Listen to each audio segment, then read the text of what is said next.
Assalamu alaikum жамаат. Кандайсыздар, жакшысыздарбы? Кечки соодага береке жамаат. Өтө сындуу, өтө күчтүү саан үй сатууга чыгып атат, көрүңүздөр.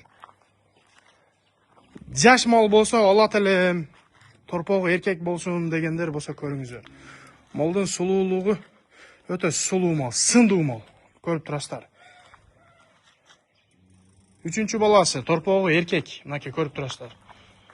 Торпогу дагы сөөк собоктуу деңгел өгүз торпок. Уй өтө сындуу. Апкең челекти саап да көрсөтө, сааганга өтө жоош. Тону таза, мынакей көрүп турасыздар. Мал сааганга өтө жоош, мынакей. Алдын тайы өтө күчтүү, желиндери. Законный, мынакей. Сааганга өтө жоош. Сүттүн чыгыштары дагы фонтан. Мынакей көрүп турасыздар.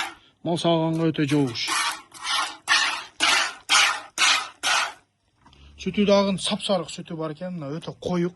Көрүп турасыздар. Кечкисин аз сайыбыз. Таза дыйкандын малы. Ушул малга срочно жетишип калыңыздар. Торпогу дагы көрүп турасыздар, өтө сөөк собоктуу. Деңгел торпок. Тиши жаш. Эгерде кимде ким энчиге мал издеп жүргөн адамдар болсо көрүңүздөр. Торпогу эркек болсун, жаш мал болсун деген эжелер, акалар болсо ушул малды колдон чыгарбай жетишип калыңыздар. Тишин ачып койгондо тиши дагы законный.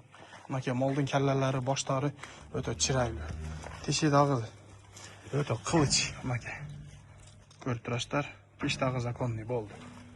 Ушул мал кимге кызык болсо чала бересиздер жамаат. Адресибиз Кызыл Кия караванында. Торпогу эркек, 3-чү баласы. Акчасы 190 000 сом. Аз мас кеми бар. Жети областка доставкалар бар. Көрүңүздөр, жайлоого айдайм, сау ичем, энчи кылам, сындуу мал алат элем деген акалар, эжелер болсо ушул малга срочно жетишип калыңыздар. Уйдун савлаты дагы өтө чоң. Сындуу мал. Сааганга жоош. Көрүңүздөр ушул уйду.